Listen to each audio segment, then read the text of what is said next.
8:35 a.m. Saturday morning, Eastern Parade Grounds. 9 o'clock start for the International Women's Day March. This is what the grounds look like.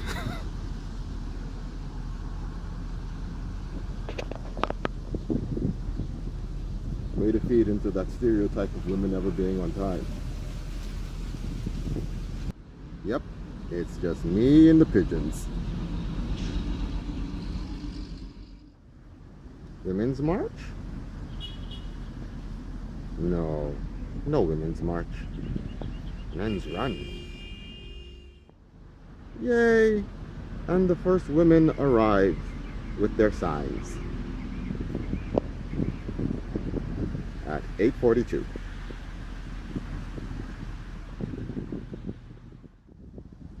It's 9 a.m.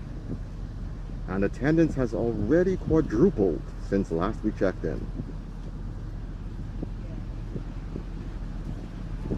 This is going to be good, I can tell.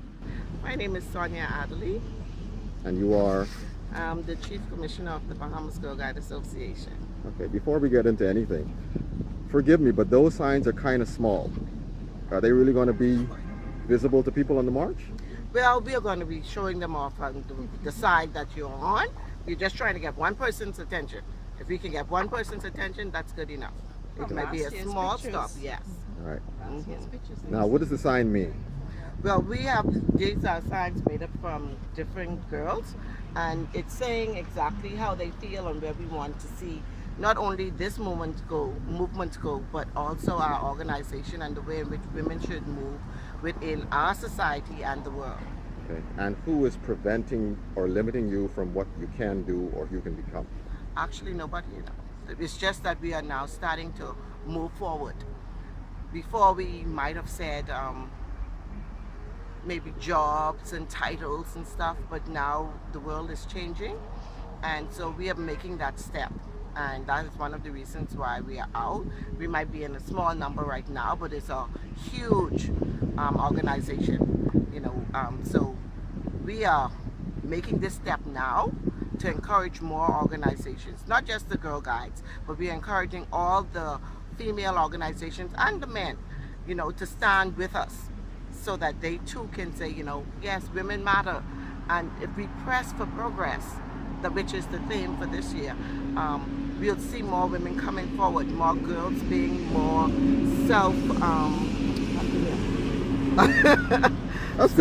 self-sufficient and doing what they feel they can do, not feeling that they have to stay in the background. Okay. So this sign specifically isn't really relevant for today. Don't try to limit what I can do or who I become. Yes. That's what you mean? Maybe not here, because we have a lot of freedom here. So this is more in solidarity with women around the world. Yes, that's what this is for. Because places like Iran, Saudi Arabia, etc., where there's actual oppression of women. Yes. Okay. Yeah. I think my sign means that you shouldn't challenge a woman just because she's a woman. You should let them do it just to show she could actually do better than a man. Only because it's really sexist just to do that. That's what I think. So you shouldn't challenge women No, exactly. on anything. No. Okay.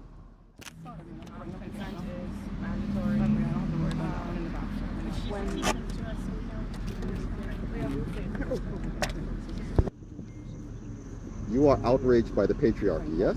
Of course I am. And what's that? First of all, you're not being fair. We're here. Wait, hold on. I'm not being fair? Not you. Oh, okay. The patriarchy. The patriarchy. And what is the patriarchy? We're here right now, and there's no police to even escort us on the parade. I am outraged. By that? I am outraged. Was there a request made to the police? Sure it was. And Everybody they refused. knows about this. Do you see them here? I see no police here.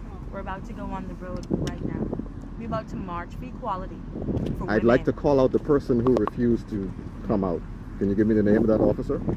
We're not gonna do that today. Oh, you want to do it? I can do it. We're not name picking, but we should be together. You want to end the patriarchy, right? Let's call these guys out. Crash and fall. Alright, so I need to know about things. This is on me. Was that it? Yeah, that's it. Thank you Okay. very much. You're welcome.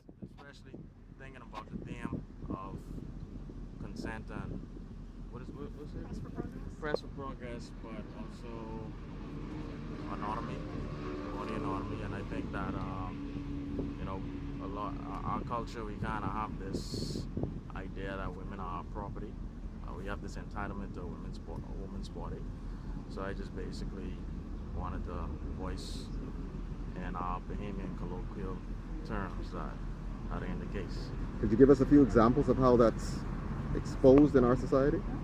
Well, the fact that a man think he has the right to touch a woman just to get her attention, or you know, if she doesn't give it up, if she doesn't free up, you know, if she doesn't. I mean, I don't censor. Say what you gotta say. You know, like if a man thinks that a woman is entitled, that he's entitled to a woman's body, basically, whether it be for sex, on the issue of marital, you know, just along those lines. We see it all the time. If a guy approaches a girl and she turns him away, he is outraged that she has the audacity to say no, because in his mind, he thinks that that's his. You know what I mean? So again, that's like and it's not just Bahamian society. So I'm not just picking on Bahamians. It's a regional thing. It's an international thing. So I think we need more men to come out and speak out against it.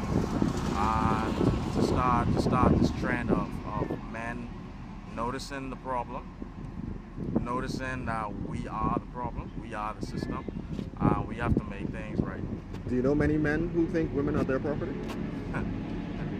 Yeah. Okay. I mean, Personally. like I said, How do you combat that? well, again, it starts with conversation.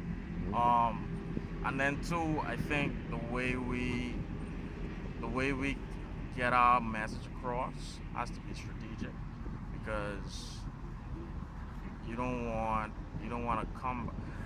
I don't think the best way to combat ignorance, especially in the sense that it's been indoctrinated over time, is to lead by example.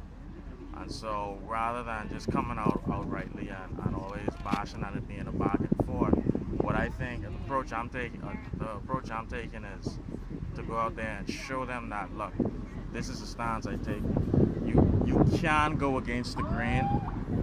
You can go against the grain, and you can make change. You can press for progress. Yeah, well, the march is just to really celebrate us as women and really to highlight the plight of women still, the things that we still need to work towards achieving, and also really to engage women's organizations and other women and men in really being a part of what we're doing and to join in the campaign. Could you give me a few examples of what you hope to achieve? Well, the things that we want really is, well, I'll speak for the things that I want is shelters for women who are being battered. We want services in the court. We want a court that responds to their needs quickly. You know, these are the things. We need people who understand what violence against women does to families and to the community, and you know, really to stronger laws and laws that are in place to be what's the word? Enforced, thank you. Yes, you know. So it's so many things that every single person in the community can really join in to just be a part of and just help to achieve gender equality and women's empowerment. Is the marital rape bill one of those things that you're looking to have enforced or placed on the books? Yes, it is, but I don't want it watered down. I don't want it to talk about spousal sexual abuse. Rape is rape within or out of marriage, so I don't know who is trying to be appeased by watering it down. Call it rape in marriage, and that's what it is, and it needs to be a crime. Do you have any feelings on the reason that the general populace doesn't want to call it rape specifically? Or just because they want to protect the men who rape their wives. Well, that's not the Well, that's really not the general pop. I think there's a lot of apathy. People just don't want to speak out. That's really the main reason. People are afraid. I guess they're afraid of victimization. They're afraid of what other people are going to think about them, you know, but we really just need to be a part of just saying, you know, rape is rape and let's just criminalize it. Now, the really difficult question, there being already laws on the books concerning abusing one's spouse. I've been told many times that those aren't being enforced, and that's why we need a marital rape law. Couldn't it be said that just adding another law wouldn't actually help the enforcing? Well, I'll tell you the truth, okay? That whether or not this law comes into place, the women, many of the wives, and most of the women who are raped by their husbands will not come forward because there are so many structural barriers that will just stop them from doing it. Will the new rape bill change those structural barriers? No. It will. What it will say to these women that we hear you, we believe you, and we care.